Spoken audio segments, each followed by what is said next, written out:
The title of this talk is Transparency and Accountability in Research Funding Bodies and Open Data, Lacuna in Science Policy.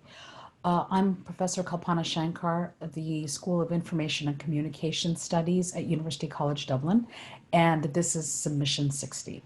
My co-authors on this paper are Junwen and Lai, who are both also at UCD, and we're all part of the Project Spring team, a Science Foundation Ireland funded project studying peer review and grants. I'm going to keep the slides very brief and focus instead on just talking about what the project has been and what our motivations are for talking about this topic in the context of data for policy. And we'll talk about transparency, accountability in the research funding enterprise, current policies and practices, and why and how we need to make the case for more openness and the data to support that openness. And some of the discussion questions that we'd like to focus on over the next while, and a brief conclusion. The background and motivation for this study came from when we were funded by Science Foundation Ireland to do this project. We were given access to peer-reviewed data and some of the internal documents around peer review in particular grant calls that had happened over time. But even after much negotiation and the purchase of a separate server, many of the peer review documents were heavily redacted. The entire team had signed non-disclosure agreements, and we were not able to actually get some of the crucial data that we needed to conduct our studies, which were really focused on the peer review process and decision-making processes around, by different stakeholders, reviewers, agency staff, and applicants around two particular grant calls. So we found ourselves with a lot of heavily redacted data, no raw scores with which we could actually compare the reviews with the score that a particular proposal was given, and had to do a lot of methodological work to work around these conflicts and discussions. And this got us thinking as a team about transparency and accountability in research funding. As we all know, research bodies are increasingly requiring open access publication and publication, or at least deposit of data that are funded or developed from projects that are funded by agencies. So even as there's a push for researchers to make their work more transparent and accountable in the form of data sharing and open access, the funding agencies to some extent remain somewhat closed. There have been some studies, very limited, of funding agencies and councils that make their data open, or more or less open.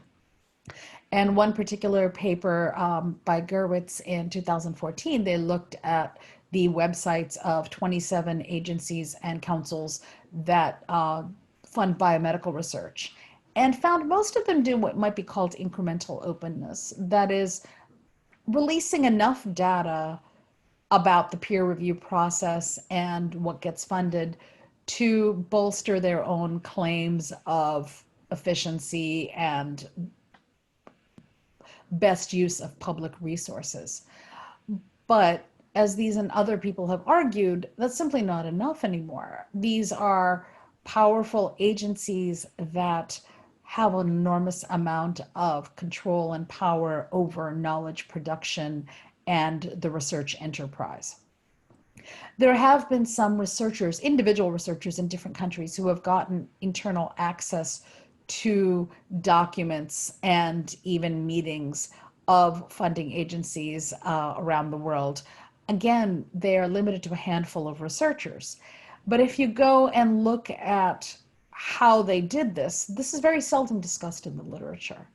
And they also aren't readily available? What networks does one need to participate in to get access to this data? So transparency and accountability are only some of the reasons why we care about these issues. We want to know more about the policies and practices as well. And in this context, policies about what data are made available, how transparent the process is, what their practices are, is simply also unavailable. We can find in many public funding agencies information about who is funded, their institution, their title, the amount of money, maybe even the abstract of the project. These are made available, but not necessarily the discussion and the peer review statements. Now, this is understandable to some extent. Agencies are rightly claiming that people did not give permission to have such data released. There could be reputational risk or potential loss of intellectual output if peer reviews are made open after a call, whether a successful or unsuccessful applicant is involved in the situation. There is potentially, even though this is mentioned even less, reputational risk to the agency or the council that are awarding these grants. However, without some of that information being made available, it's very difficult to assess practices around equity, gender, race, any kind of biases in the peer review process towards particular institutions, and so forth. Also, the reviewers for many of these agencies are themselves signing non-disclosure agreements. Science Foundation Ireland is an interesting case because these reviewers are international. Ireland being a small country with a relatively small population of scientists, the Irish funding agencies go outside of the country. So they all sign non-disclosure agreements as well. However, without knowing more about who they are and what they're going to be evaluating, we know very little about the inner workings of these funding agencies. It still remains a little bit of a black box to us. So making the case for openness and more transparency is going to require that we do a lot of benchmarking. And these are some of the kind of empirical activities that could be done, not just going to websites, but actually looking across councils, across national contexts, and across funder types. For example, many foundations and even maybe some private charities like the Wellcome are potentially more able to be open with their practices than some of the government agencies are willing to be, perhaps because they don't have that public accountability face in the same way. Furthermore, there are some countries where it is more acceptable to release the kind of data that we're talking about. And I guess to be clear, the kinds of data we are talking about are not just the aggregated information, but names of reviewers and the successful application abstracts and peer reviews, and perhaps some information about unsuccessful applications as well. And having this information in a way that is shareable and discoverable and not just limited to those with internal access. If you look at the limited literature on grant peer review, it's fairly clear that these are people with certain kinds of networks that were able to get into these agencies. And that's all well and good for empirical research, but it doesn't really support the kind of radical transparency that Gurwitz and others have called for.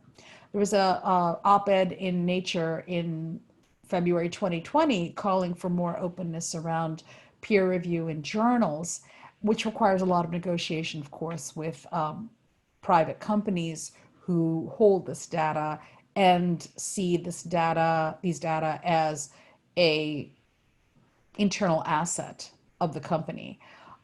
So what we're talking about is definitely in the zeitgeist, if you will, around the spirit of open science, open access, and data sharing.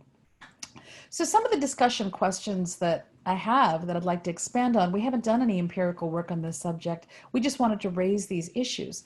How might we benchmark simply what different agencies do around the world? How does one get access? Under what terms does one get access? What information or data are released? What are the formats? Even this kind of benchmarking exercise could be extremely helpful in making a case to other agencies, such as the one that I'm being funded by, to be more open.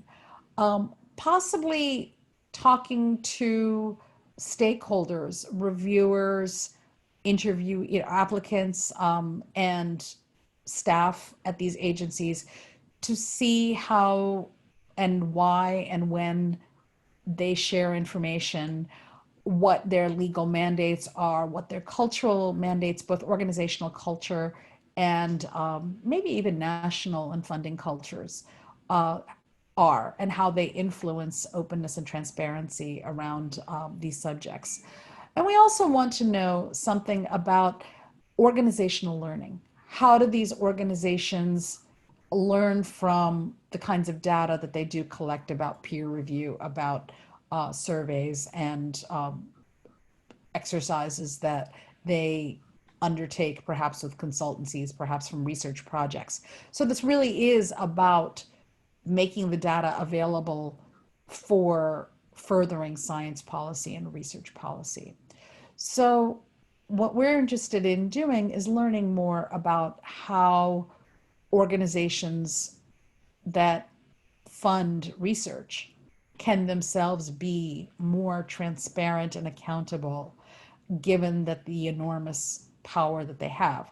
And there are some very practical steps that can be taken, but there's also some interesting epistemological and other kinds of questions we can ask about the data and how it can support research policy. And we'd like to thank our colleague Thomas Feliciani for reading and commenting on this particular draft, and also for our colleague Pablo Lucas for comments on the original abstract we submitted. And this material is based on work supported by Science Foundation Ireland under Grant 17 SPR 5319. And thank you very much for your time.